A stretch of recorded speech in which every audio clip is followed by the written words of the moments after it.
Hello, everyone, and welcome to another episode of the Board Game Mechanics. I'm Katie, and with me, as always, is... Hey, everybody, what's going on? It is Jason. And it's Gen Con week, everybody. Unlike previously stated, we are not there. Yeah, we were going to. It just didn't pan out. It's okay. You can't go to them all, I guess. Yes, but I've heard from everybody else that it is hot this year. Bunch of people are there. It's big and back like before, and yet another reason why Jason's glad we're not there.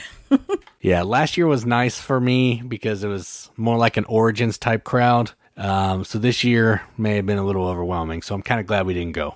But that being said, I am tired of hearing about everybody having fun at Gen Con, so let's dial that back a little bit, all right? I am glad everyone's having fun at Gen Con. And I'm excited for those of you that are there. There was a publisher that was looking for someone like last minute to come, and I was so close to just saying, forget this, I'm gonna go and work all of Gen Con. Knowing what we know now, you probably could have done that. Yes. So I missed out, but really Gen Con missed out on me. In your face, Gen Con! Oh boy. Anyway, so instead of giving you Gen Con coverage, sorry. Those of you that are there, thank you for sharing stuff with us, with the Riveted and our different social medias. But we have got banter. We've got our usual nonsense here for you this week. Yep. I am feeling pretty nonsensical. So let's get this ball rolling. Oh, fantastic. Let's just start with news, which is a section where I talk and Jason doesn't. So hopefully he'll calm himself before he actually has something to say. So crowdfunding, there's some stuff out there, but a lot of things kind of have taken a back burner because of Gen Con. So a couple things I just want to point out. These are all on Kickstarter. There are a couple that my correspondent in the field mentioned on some other platforms. I didn't happen to look them up. I think it's on either GameFound or BackerKit. Return to Dark Towers, another edition of that is out with the expansion. So that's all a buzz. But I'm not going to talk about that. Instead, I want to talk about a game that at first I was like, this sounds really familiar. And that's because it is. And this game is called Isle of Trains, but it's called Isle of Trains All Aboard. So Isle of Trains itself came out in 2014, which is why this sounded familiar to me. But now, over the intervening years, they have made it better, and now they've added a new mechanic to the game, which is passengers. So the whole all aboard kind of subtitle is signifying that. So in Isle of Trains, you've got multi-use cards.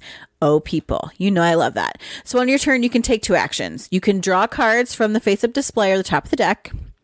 You can then use those cards to build new train cars, engines, because you're building this train in front of you, which I think is super cute.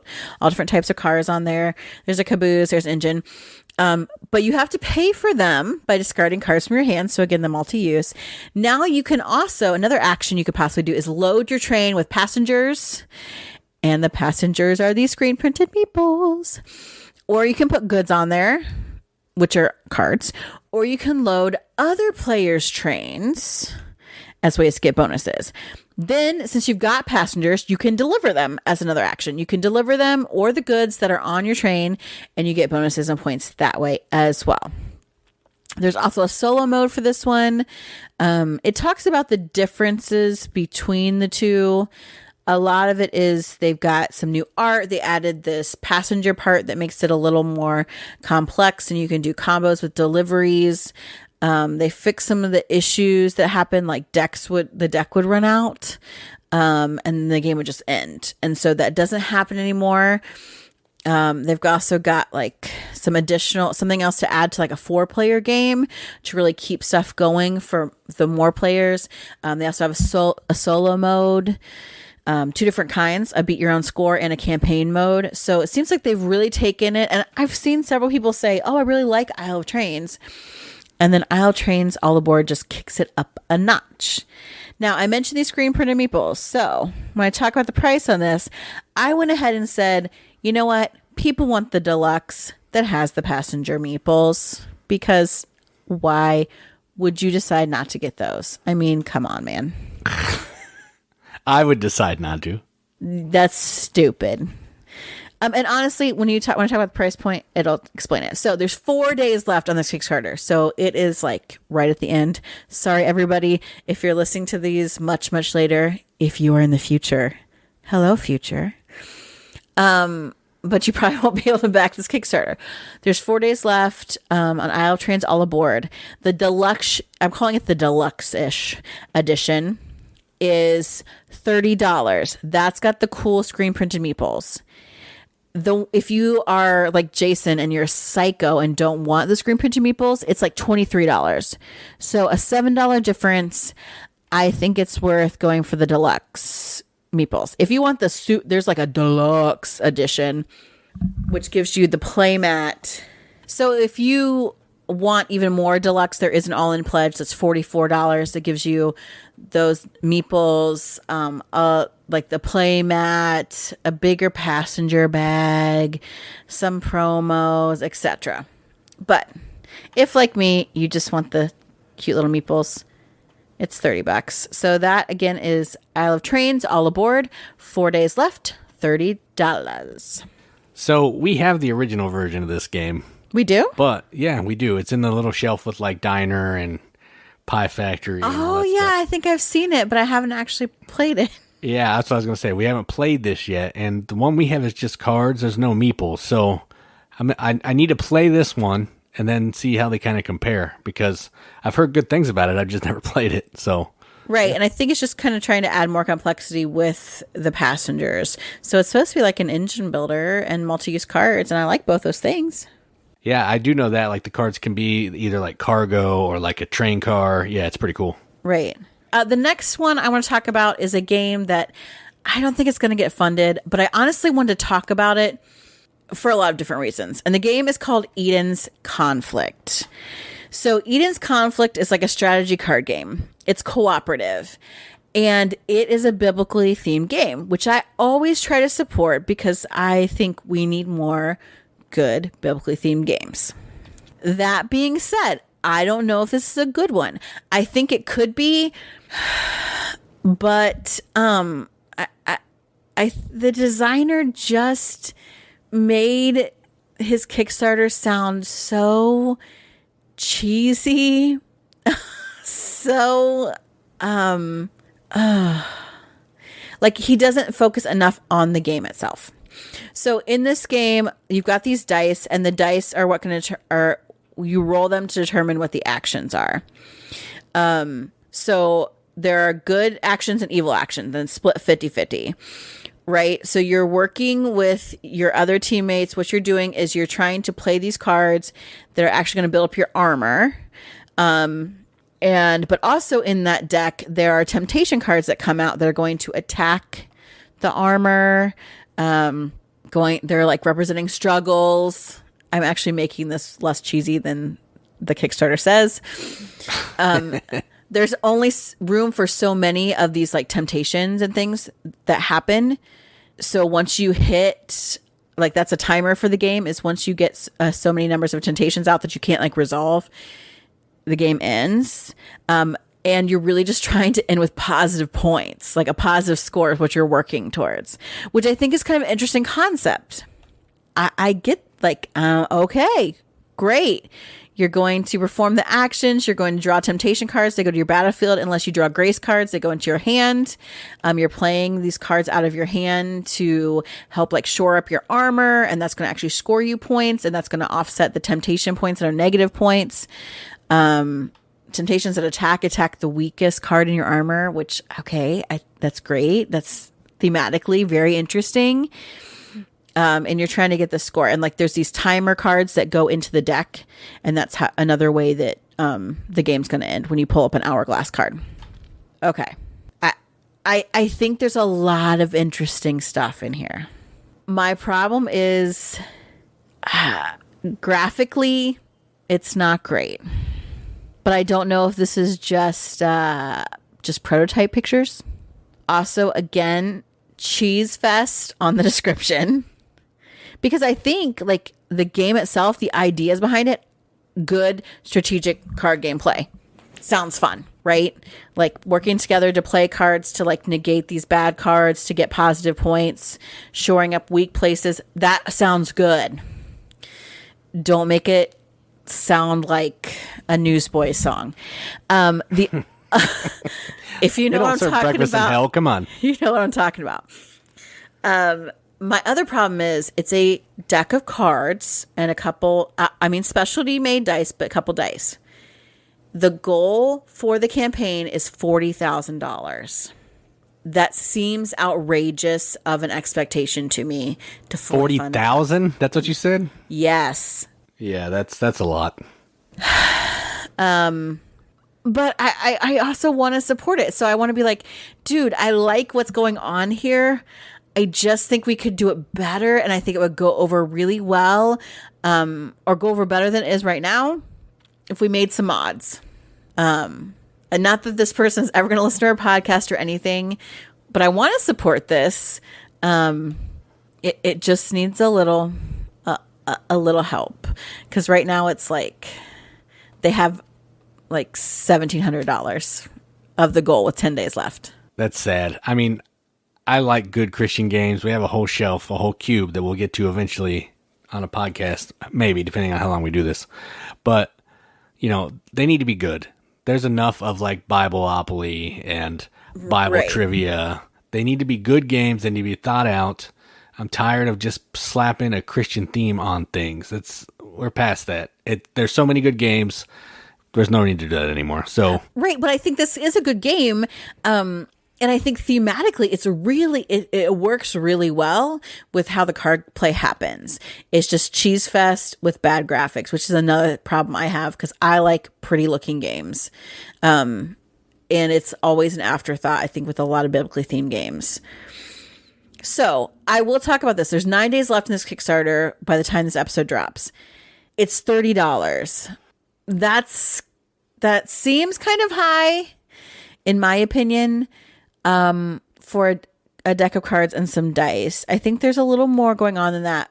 But also, this interesting thing is, not only do you get that copy of the game, you also get the first chapter of their print and play adventure story mode with character cards. So apparently there's like this whole prototype for like a story mode, which could be cool too. And I wonder if maybe that should have been developed before this went out. I don't know. The best thing about this game that I've heard so far is the name. That's all. I think the name is cool. Again, like I feel bad because I didn't bring it up to trash it. But it's also like I want to talk about it because I think that's those kind of subjects need to be addressed. So Eden's Conflict, if you want to know what I'm talking about, check it out. If you're listening, the creators of Eden's Conflict, feel free to PM me. We'll chat. Okay. Next is not a game, but it's really kind of so cute that I just couldn't help myself. And we had to talk about it. And my correspondent in the field totally agrees. And I will make a confession. This is going to be a hot take. It's going to be a hot take when I talk about this Kickstarter. So this Kickstarter is called Board Game Day. And it's actually about it's a board book, right? And I don't normally talk about board books. We no longer have toddlers in our house. But I'd like a good board book. So this is a 6x6 board book about these adorable group of friends. There's like some twin pandas. There's a cat. There's a bird. There's an octopus. There are all these friends, and they're working and having a board game day. And it's a little rhyming book that actually has sketches and pictures within the book of some kids' board games that you may see. So I just feel like it's a great way to kind of pass board gaming on to a new generation. I see lots of people post on the board game groups like, how do I get my kids interested in games and stuff? And one is by playing when they're around and help and being patient with them and showing them games and trying to play games with them and finding simple games and maybe playing games so many times in a row that you want to beat your head against the table, but that is how you help them understand and learn to love and appreciate board games.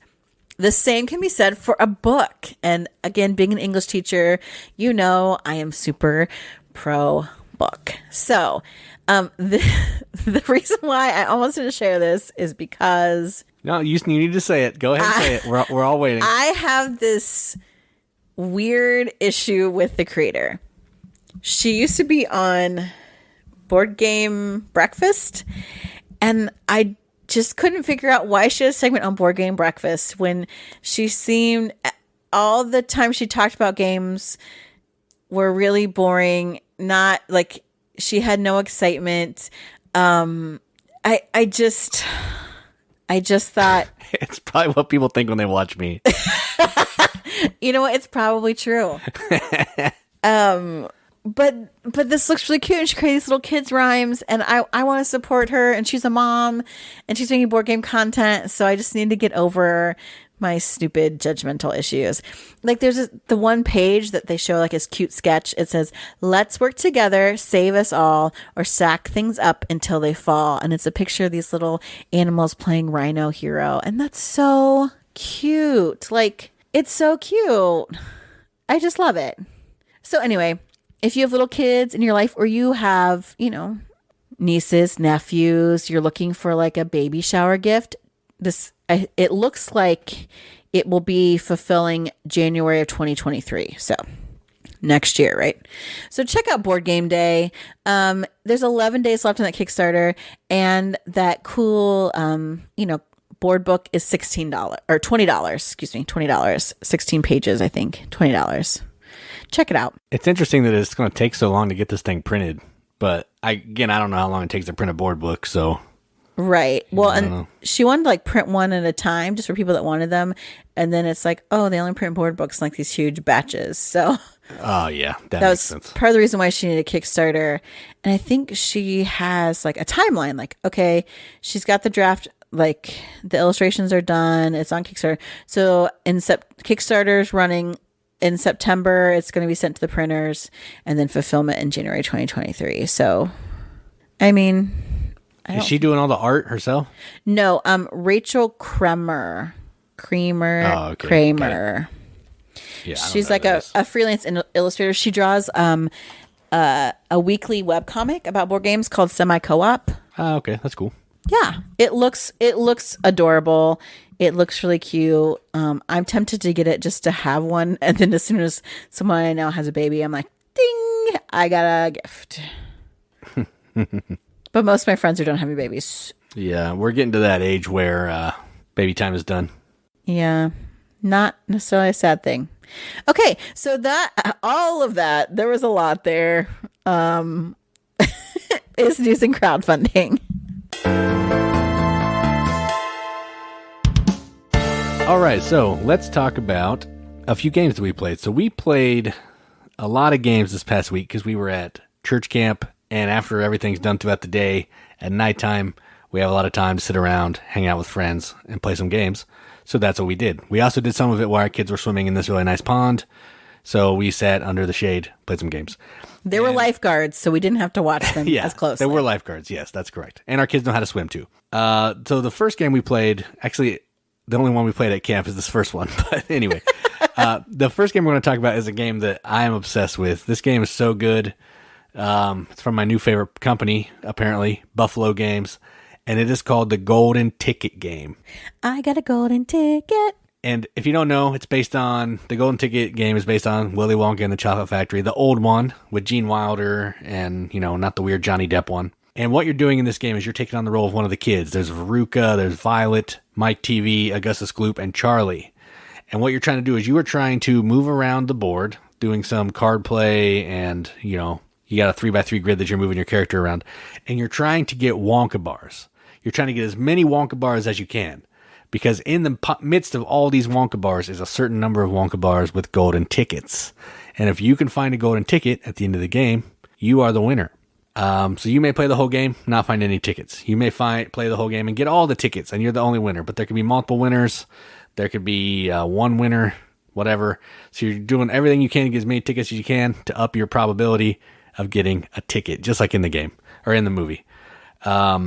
Yeah, so you play with one less golden ticket than players. You can play with whatever you want, really. You can put one in there. You can put one for everybody in there if you want. It comes with 5 because there's 5 in the movie. But just playing, getting golden tickets, using cards, moving your character around, just having a good time. Plays in 20 minutes, and it's a great 20 minutes every single time. So, golden ticket game. So, how do you feel about the golden ticket game? I love the production on this. It's like freaking outstanding. The characters are these like chunky meeples. The kids are just like their outlines and their clothes. They don't have their faces. So I'm assuming they just didn't want to pay for the rights for their likenesses. But they did pay for the rights for Gene Wilder's likeness. So he's also on the board, and you can run into Willie periodically, and he'll give you a Wonka bar. The Wonka bars are bars, people. Like, you fold these little cardboard sleeves. The Wonka bars are they're little plastic, looks like little chocolate bars. They're segmented. And then the golden tickets look like the golden tickets, man. Like, they're shiny and have all the writing on them. They slip right in. They fit right inside the Wonka bar. It is so cool. Like, the one crappy thing is like the money is like chintzy, like coins that you can't even read the denomination on. So I understand they had to cut corners somewhere, but every time people saw us playing it, they were like, what is that? What is that? The cards, there's tons of different kinds of cards, and it's all the candy and stuff that you see from the movie. So there's lookable wallpaper, and there's everlasting gobstoppers, and they do like these different really like thematic things, like the honey teacup that he eats in the first song when they enter the factory. Like, it's just really cool. I, for some reason, always play Veruca Salt.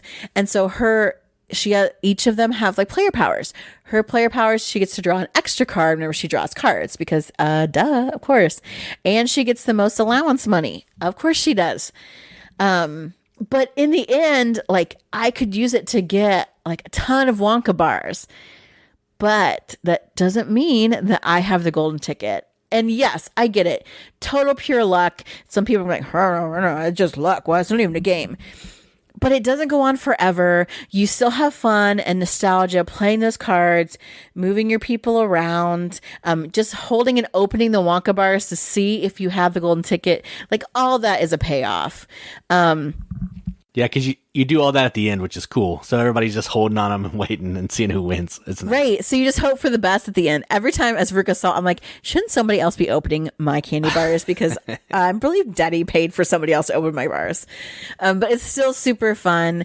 I keep telling Jason over and over again, he hasn't done it yet, to only play with one golden ticket. Yeah. You're supposed to play with like the number of players minus one golden tickets. But I just think there should only be one. But I get it. Multiple children got the golden tickets. Okay, whatever. It says on BGG that like you can put them all in there. It doesn't matter. And in the rule book, it actually says if you find more than one golden ticket, you're supposed to pass it around to somebody who doesn't have one to kind of like spread the winning around. But how fun is that? That's not fun. Come on. No, I want to win. I want to have the golden ticket. Only one. Yeah. There can only be one. Highlander rules. But it's really fun. It's super simple. My niece played it with us, and she's 9 and really enjoyed it. Her parents or her aunt, I'm not sure which, my sister-in-law bought a copy of it. She was playing it tonight with our youngest daughter. Yeah, people just, I don't know how many of these we probably convinced people to buy. Just random people watching us play it. So if you like, Willy Wonka at all, the nostalgia is high with this. It's so fun. I kept singing all the songs over and over again. Sang Veruca's song all the time because at the bottom of the card it says, "Don't care how, I want it now." So I sang that a lot. But you don't have to make it a musical, I suppose. It's way more fun if you do. But it is super gimmicky, but it's short enough that it's well worth it. And I think we got this for like, what, $20 or something? $20, yep. Target. Yeah. So yeah. So I enjoyed don't go into this expecting like even summer camp or planted strategy in depth. This is just a fun game. You're moving around, playing cards, collecting Wonka bars, and hoping that you get a golden ticket at the end. That's it. I mean, there is strategy to the card play. Like, yeah, I'm just saying, but in the end, it doesn't matter. Yeah, that's true. Right. It all boils down to, hey, you found a ticket and I didn't. I had 5 bars and I found one. You had 30 and you didn't find any. Right. Yeah, but it's just fun. Seriously, it's not going to go any longer than 30 minutes, and it will be well worth it just opening those bars and rubbing your golden ticket in someone's face. So fun. Yeah, that is fun. All right, so the next one is one that we saw at Origins, and Katie really wanted it. It was a little pricey, but then I found it on the Father's Day sale at Miniature Market for like $18, and we snatched it up, and it is called Mortum Medieval Detective. Now, before I go any further, I do not hate this game. Really? There was a game, yes, really.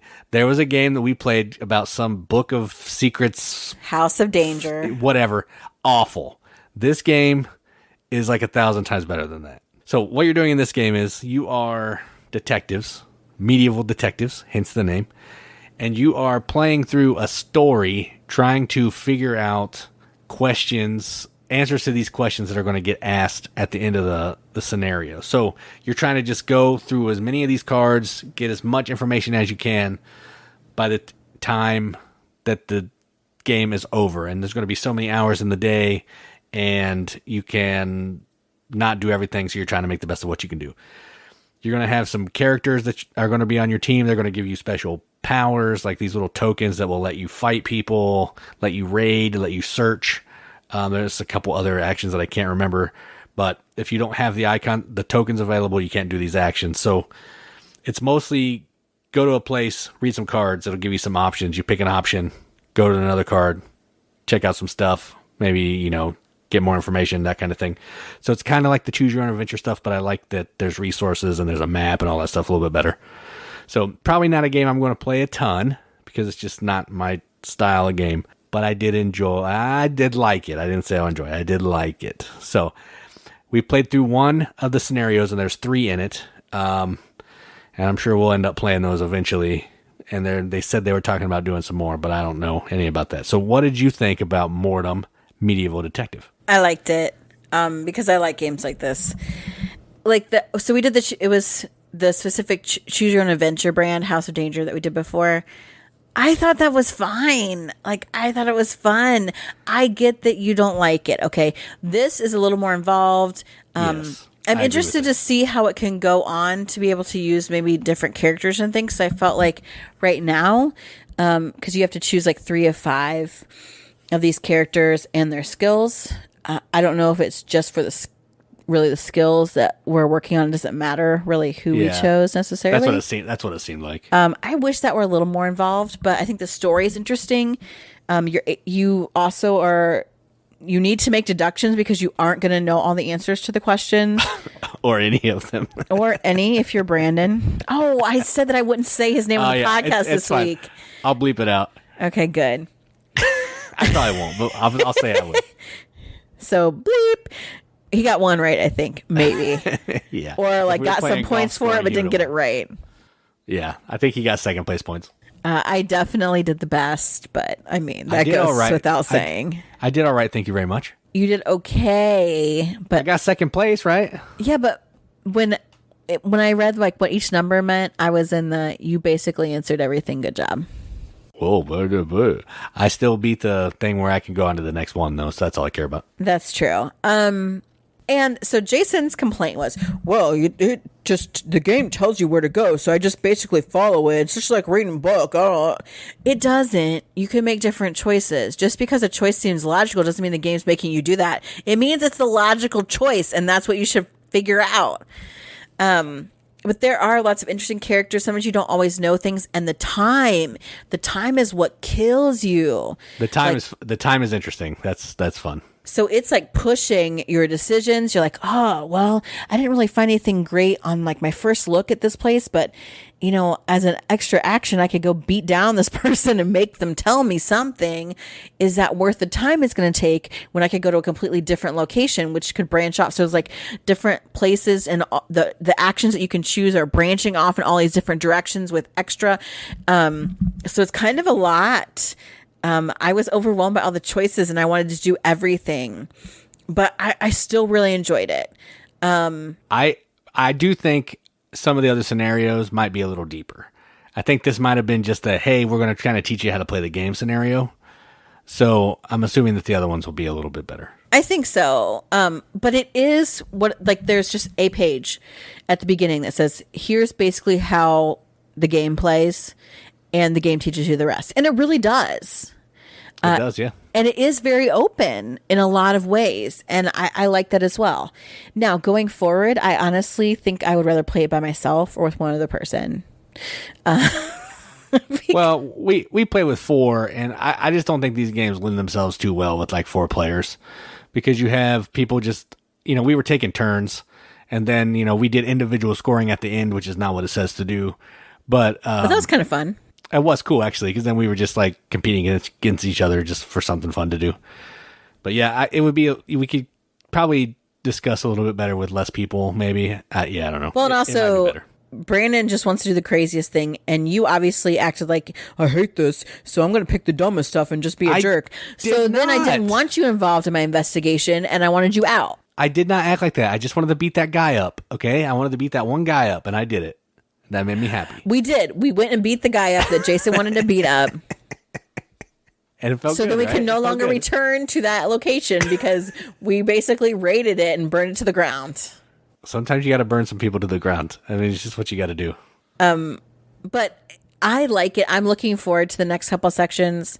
Whether or not anyone else does it with me is to be determined. I will play it with you. I don't want to play it with you. That's the issue. I didn't hate it. But I'll be better. I'll do better. No, you won't be better. You'll be turdy again, and I can't handle that. I will not. You don't. Josie's the only one I'm going to play it with again. I don't want to play it with you. I don't want to play it with Brandon. You're both out. You said his name again. Dang it! My game, my rules. All right, so that's enough of that one. That's Mortum. Katie likes it. I apparently despise it, but yeah, that's it. I've been wanting to write a review about it because I've been trying to be better about written reviews. You should just be careful with spoilers or people. But that's the issue is I don't know how to do it without spoilers. I guess if I talk in like high level, yeah, like I just did, because I don't think I just spoiled anything. No, we didn't say anything. Just that we beat some dude up, but that didn't say anything. You just know that you can beat people up. Yeah, you can beat people up. You can raid places. You can, which is raid. Yeah, you can raid.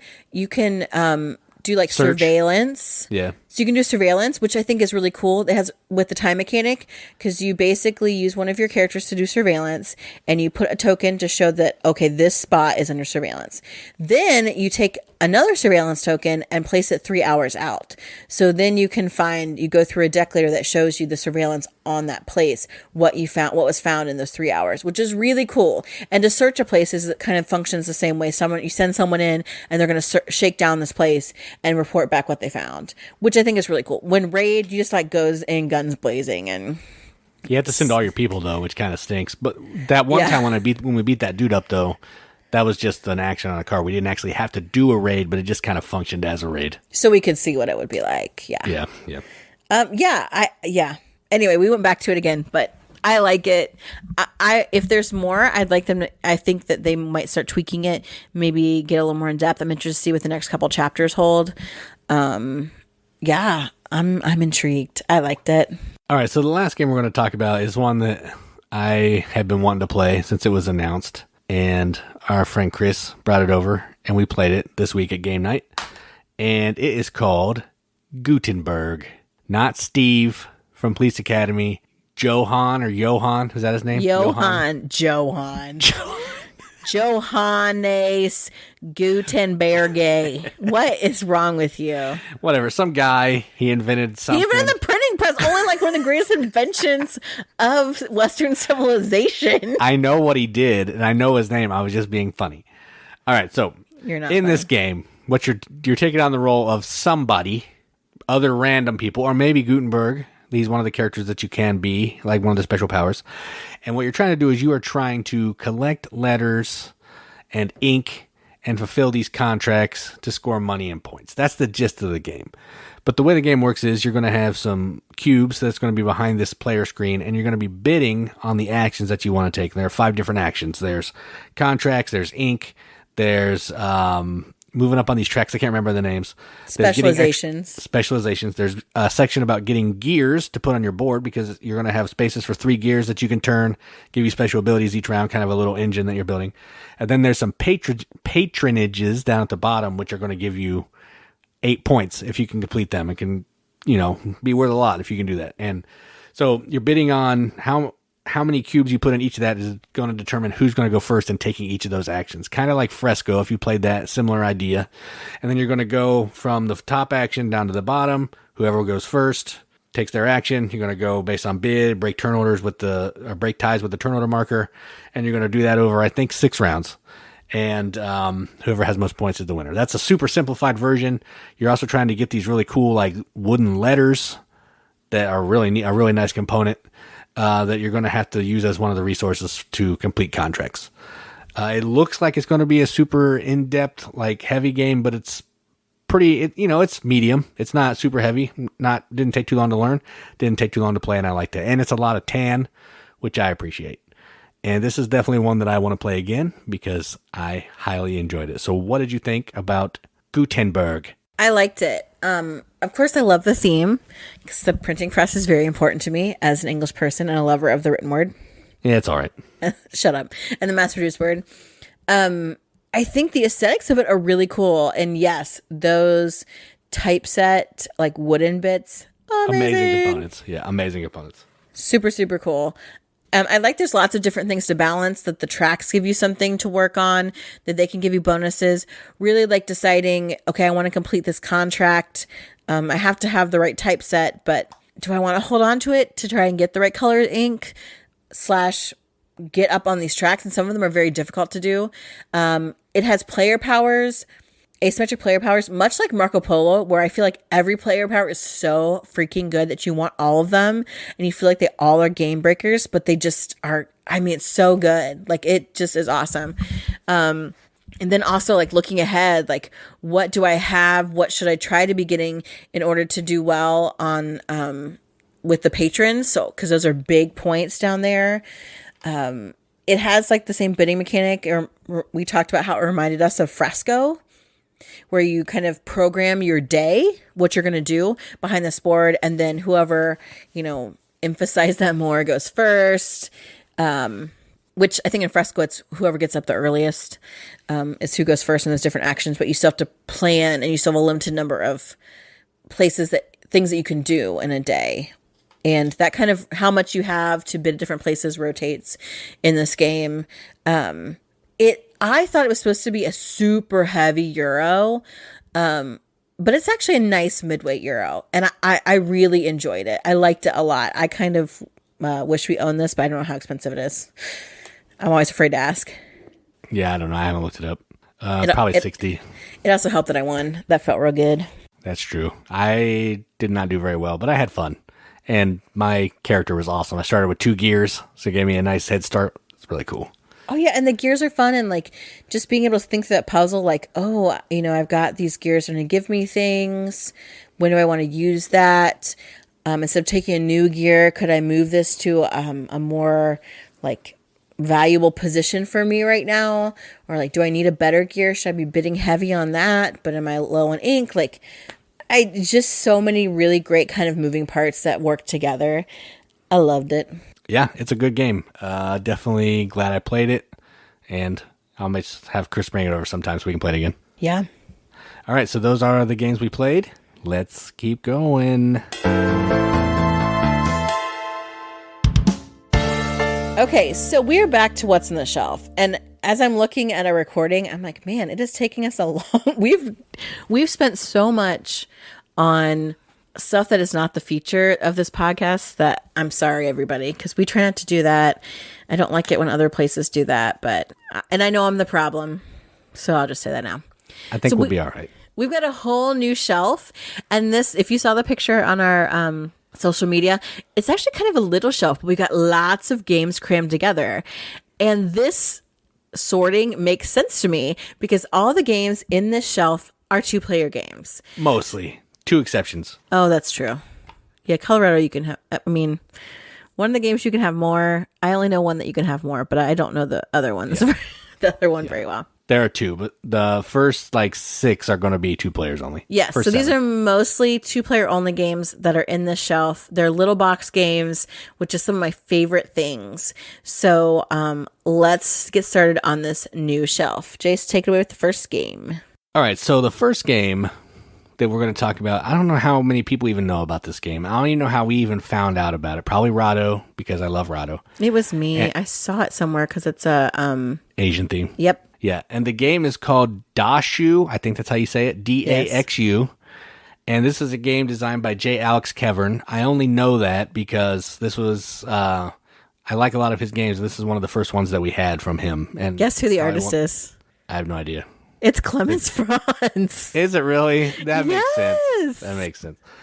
All right, so effectively what this game is, this is a tug of war game, which a lot of 2-player games are, and this one's no exception. And what you're doing, it's a really interesting card game. So you have these 3 cards in your hand. There's going to be a fist, there's going to be an open hand, and there's going to be a handshake. All right? There's going to be some cards up for auction, basically. I think there's a card or 2 that's going to be put up for auction. And you're going to be using these 3 cards in your hand to either decide if you want it, which is the fist, if you want to agree to whatever the other person says, which is the handshake, or if you want to give them the card, which is the open hand. And then based on what they play, you're going to somewhat, if both people play a fist, there's a crazy stuff, nobody gets a card and stuff. And then if you win the card, you're going to put it on the appropriate side of your board. There's 6 different spaces that they can go on. So 6 different types of cards. Now the trick here is you want to have more cards than your opponent, but you only want to have 1 or 2 more. So you're trying to balance how many you're taking from how many they're taking, because if you have too many more, they're going to get points. If you have exactly 1 more, you're going to get a bunch of points. And if you have 2 more, you're going to get a little bit of points. So 1 or 2 more is where you want to be. So it's a tug of war, but you don't want to be too far ahead. You don't want to be too strong because that's a problem. And then there's this track in the middle that if you use too many of the mean cards, like the fist, you're going to start going back negative. It's like a enlightenment track or something. And if you get too far back, you're going to lose points at the end of the game. And that's the whole entire game. You're going to play through the deck trying to get more cards on your side than your opponent to score the most points. That's it. So, Dashu, first game on the shelf. A couple things about this game. There's 4 cards. One is like a double cross where the fingers are crossed. I missed that one. Yeah, I looked at the picture of 3 and I missed that other one. Which means that you want the opposite of what the other person chose. So that's like the mean card. So that moves you down like your reputation track. But if you choose the agreement card, that will move you up. Right. Also, this is like the most colorful Clemens Franz game of art. I mean, it looks the same as like the characters on Marco Polo. If you look at the people, he just made them a little bit more Asian. They're in Asian costumes. But there's actually color on the cards. It's not that's true. Brown. Yeah, that's true. And there are some cards that if you take them, they move you up positive on the track too. Mm-hmm. I'm looking at a picture. It's something that can go down. So yeah. Okay. Simple game, but fun. I like it. Yeah, it's one of those games where you are trying to outthink. It's like the whole like iocane powder, never play games of luck against the Sicilian kind of thing from Princess Bride. Like, okay, I know they want these cards, but they know that I know they want these cards. So I should play agree because they're going to play give because they know I'm going to play double cross. Like, and I can never figure it out. That's what I hate about that game is Jason somehow always undermines my choice. I'm amazing because I just randomly pick. I don't pick the best cards ever. So it just, you're thinking too much and I'm not thinking at all. Apparently. So I overthink it out and then I'm like, dang it, I didn't even get what I wanted. This is stupid. So good game. My game is the first game that we ever bought at a con. I'm pretty sure. Yeah, I believe so. Yep. It's because it was cheap and it had another, speaking of themes I like, a theme that I love, and that is Sherlock Holmes. So this game is called Holmes, Sherlock, and Mycroft. So it's a 2-player game. One of you is Sherlock, one of you is Mycroft. Imagine that.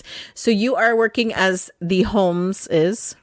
You're not really solving crimes. It's basically a set collection game. So these cards come out and the game progresses over like 7 days. And the cards come out that are different people that are from Sherlock Holmes books. Like Lestrade is in there. Porky Shenwell's in there. Irene Adler. And each of those cards like has some kind of way to either get special power. Yeah. Special power, yeah. So the special powers are either ways to get clues, and clues are they're different things to collect in sets, like tobacco ash, bullets, fingerprints, buttons, and each one of the types of clues has a different amount in its set collection. So you're trying to obviously get the most of each set. And then also the currency that you use to sometimes get those or, get extra ones are these little magnifying glasses, which are actually really cool components. They've held up really well, thicker than just a regular cardboard chit, but they're like magnifying glass and like the whole handle. So you have a couple of different little meeples that you use to go to these different characters to either get more magnifying glasses or trade magnifying glasses in to get these clue cards. Take cards from opponents, reveal some, keep some hidden, and that's really it. And at the end, you're just scoring like who gets the most points based on how much of each set you've collected. And how many the other player has. So right. Like you get points and then subtract their cards, yeah. Yeah, so like if there's 9 fingerprints. If I have 7 of the 9 and you have 2, I get 7 points, I think, because it's like 9 minus the 2 that you have. Yeah, and if you get all 9, you get an extra point, so I think you get 10. We haven't played it for a minute, but I think that's right. We used to play the crap out of this because it has a really small footprint. It's really quiet. It's easiest. We'd play it when we were at church camp, actually, and we were staying in the cabin until the girls fell asleep. So we'd play this game quietly until they were asleep, and we could go out to the cafeteria and play bigger games with other people. But it was good. I think we paid $20 for this one also. Compact. It's a theme that I like. Just quick little set collection. So that is Holmes, Sherlock, and Mycroft. Yeah, fantastic game. The next game is classic 2 players. We had the big brother or the granddad, whatever, and we didn't like that one as much. But this is 7 Wonders Duel. And we also have the Pantheon expansion in the box. But we're just going to talk about the base game because that's what we play the most of. And this is a 2-player only version of 7 Wonders, kinda, in theme only. And what you're doing in this is you are drafting cards from these different layouts. There's going to be some cards that are face up, some that are face down. If you take a card that's face up, it's going to reveal cards that are under it that are face down, making them available to your opponent. So that's what you're kind of balancing. Are you going to take a card? You're going to burn a card for money because you're going to need money to be able to pay for cards. And then the cards are going to give you resources. They may give you military strength. They may give you science symbols. And there's 3 ways to win. You can have the most points at the end of the game. You can get your little military token all the way to your opponent's side, meaning you've defeated them in the military. Or you can get a certain number of science icon cards. Then that can push you over the win as well. The Pantheon adds a whole bunch. We've only played that a couple of times, so I'm not going to talk about it. But the puzzle and the drafting and revealing cards to your opponent is so fun. Great game. I played this with a friend who doesn't really play, a ton of games, and we played it 3 times in a row and had a blast. So 7 Wonders Duel, great game, and definitely one that probably will be in our collection for a long time. Yeah, I love that game. I would play it right now. And yeah, the expansion is good. It's really good. The next game is also maybe has a similar setting, the Aegean Sea. But this 2-player game is called Akrotiri. This is actually an older game from 2014, which doesn't seem old, but I know it is. People weren't even alive then. Come on. Who was even alive then? I was, and I think I graduated from a master's the year before or something. This is a game where you're exploring in the Aegean, so just around Greece, to make like trade routes, and you're discovering temples all through tile placement. So you're kind of going through, I guess Crete, because there's some Minoan temple or something. I was trying to think about what the theme was. Who knows? Tan, that's the theme. It is very tan. The box is super tan.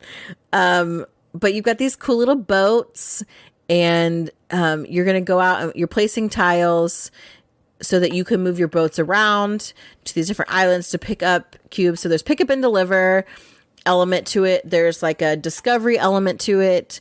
You're also like placing these little, maybe I would say temples. I think that's what they are on different cities. And in doing that, you are trying to kind of complete these goal cards to have these temples in the right spot.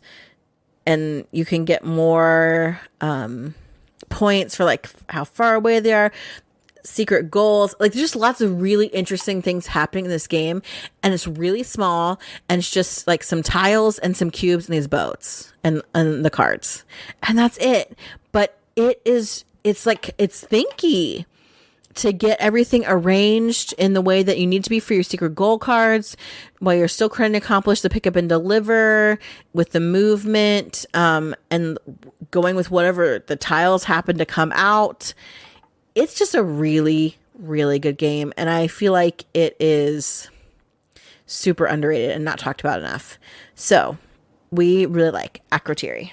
Yeah, I agree. Every time we talked about it, I was like, man, I need to play this because it's so good. Yeah, it's a good game. All right, so next, we're going a little bit out of order just to make talking about them easier, and this one is Lost Cities. This is a Reiner Knizia game. We actually have the reprint, I believe, from Cosmos, which adds a second side of the board, which gives you a sixth color of cards. And what you're trying to do in this game is you have a hand of cards, and you are trying to play cards down on your side of the board in numerical order. But the trick here is there's also these handshake cards that you have to play down first.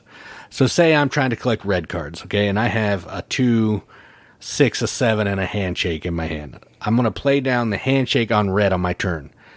Then my opponent automatically knows that I'm going to be going for red. So any red cards that they see, they're going to be snatching up, put them in their hands, and not give them to me. Because you start out with negative 20 points on each of the colors, and then every card that you play down gives you a positive points.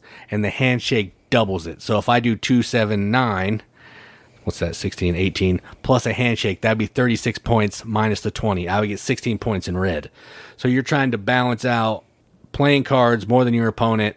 You need to make sure you're getting cards that are in order. You're storing up a bunch of cards in your hand to get started, but you can't wait too long because your opponent's going to take all the cards. And it's just a nice like back and forth thinky puzzle, and I like it. So that is Lost Cities on the shelf. Yeah, I don't think I've played this one. It sounds familiar, so I may have been around when you played it with somebody else, but I do not remember this. Yeah, I played this with Voldemort, the one who can't be mentioned. No, because no. Well, I'm not even no. He could not be given that much notoriety.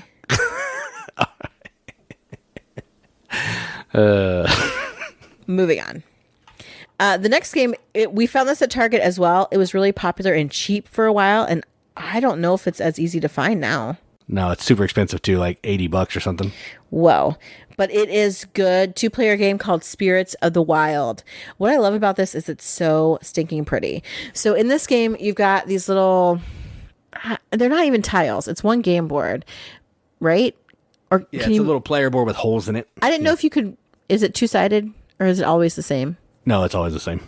Okay, so you got this little player board that has 5 animals on it. And these little, like, holes, I guess, which are placeholders for these really pretty, like, aquarium kind of stones. They're actually really pretty stones. And there's several different colors. And each of these little sections of your board is a different animal that wants, like, these certain stones. You're killing the theme. They're constellations. Oh, they're constellations? Oh, yeah, I see that. These constellations. You're making the constellations. Who are you to talk about theme? I'm just trying to make sure I play the game right. I was like, what? There's a theme to this? But you're collecting these colorful stones. Oh, they're gifts for the spirit animals, which are the constellations. So the spirit animals want different kinds of stones. And some of them maybe want stones in the same colors of pairs, or different colors, or sets, or one of each color, or all the same. And you get these stones by playing cards that you have in your hand, cards that allow you to take stones, maybe add some from the bag or take some. But you eventually, you pull those back, right? They're spent. Yeah, once you play so many cards, you can then reflip them all. I think when you play both pieces of your fox, I believe. Yeah. So you can't always keep playing, take two stones. But also there's this coyote that can block spaces on your board or the other person's board, where they can't put stones on that particular constellation. So you're kind of trying to move the coyote strategically while also taking the stones you need, keeping the person that you're playing against from taking the stones that you want / keeping them from taking the stones that they need, in order to score points. There's like an in-game mechanism based on... there's 3 or 4 different of these clear stones on the out of the bag, the game's over. And there's also like a bunch of these specialty cards that are other constellations that can be used, like Returnal Stones in the bowl to the bag, and add the same number of new stones and take one of those. So that kind of gives you some replayability to it as well. But it's so pretty. It's a super simple game, and yet you're constantly like, do I take that? Do I draw it? Do I use this ability? Should I move the coyote? Like, there's a lot of really neat stuff happening. Oh, and 5 spirit stones, the clear ones, come out of the bag. And so you don't know when that's going to happen. It could be really soon. So you're like, oh, I should be going for like these that'll give me points really quick, because if the game ends, I need some points. But then it's like, well, if the game doesn't end, like, I could get big points by trying to get one of each color. Like, there's just a lot of really great decisions here, but yet the gameplay is super simple. So that's why this one is so good. So good luck getting Spirits of the Wild, apparently. Because, like, there's an eBay listing here for $70. Someone is selling one in the geek market for $40. There you go. We got it for 20 or less. Sorry, but it's good. It's a good game. I don't pay a crazy amount because it's not the deepest game in the world. No, but it's still good. Yeah, it is good. Yeah, for sure. I wouldn't pay $60. Whee. No way. All right, so the next game is a game that Katie hasn't played, and this was actually sent to us from Tim at the Board Game Rundown, so we could review it. And it is called ConcluZio. Now, this is a deduction card game where you're going to have a hand of 6 cards. 5 of them are going to be facing you. The other one is going to be facing out to the opponents.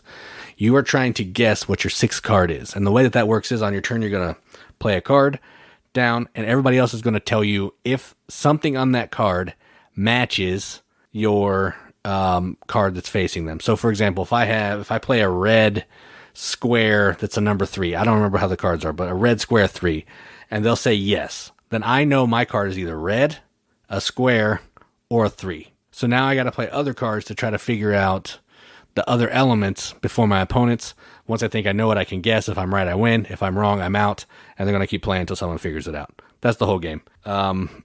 It's simple, plays in 10 minutes. It's enjoyable. Not my favorite game in the world, but I do like it. And I'm not sure if you'd like it or not because of the whole cards facing out with other people thing, but it's not bad. It's not bad. So that's ConcluZio. Yeah, I was just thinking, why have we never played this if it's deduction? But yeah, like Hanabi, where the cards face other people, that just ticks me off for some reason. It's only one card, though. It's only one card this time. Yeah, so maybe I wouldn't get as annoyed.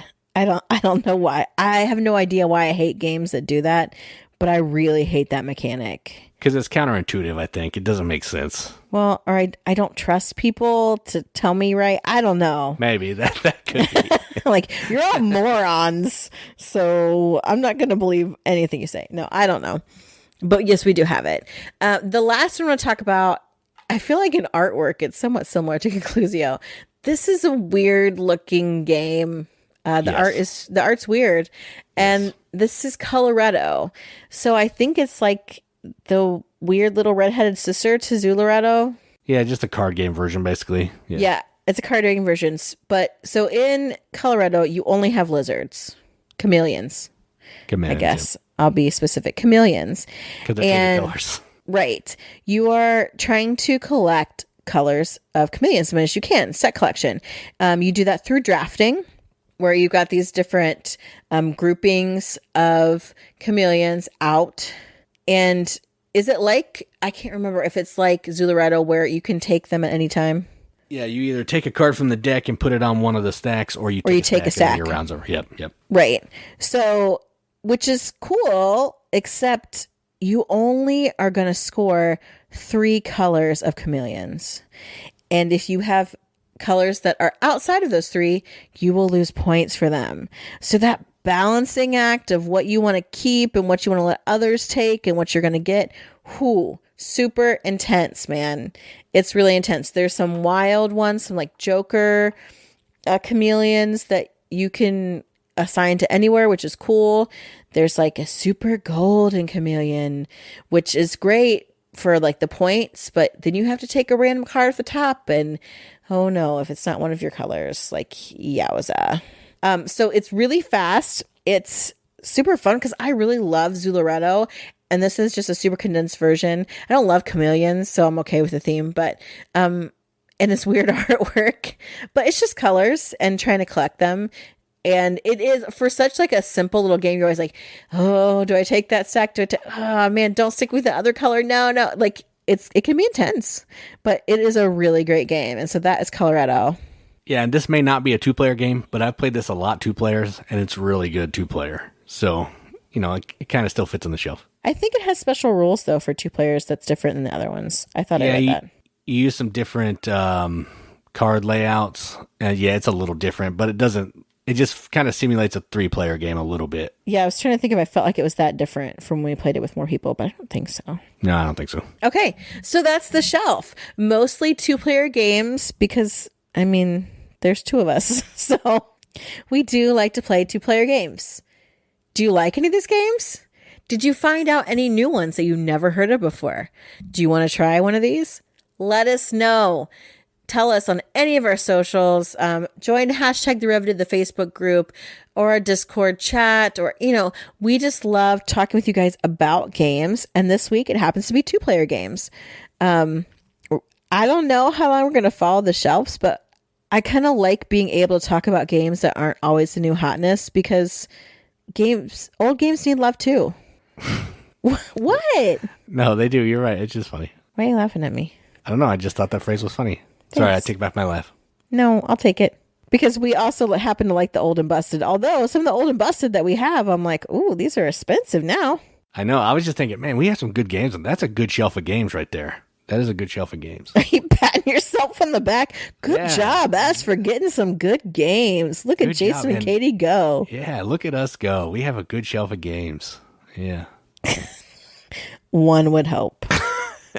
They don't all look that good, but this one looks pretty good. This one is a good shelf. So if you agree it's a good shelf, feel free to let us know that as well. I think we have done enough damage here today. Yeah, I agree. All right, I've been Katie. And I'm Jason. Keep gaming, everybody. Keep gaming.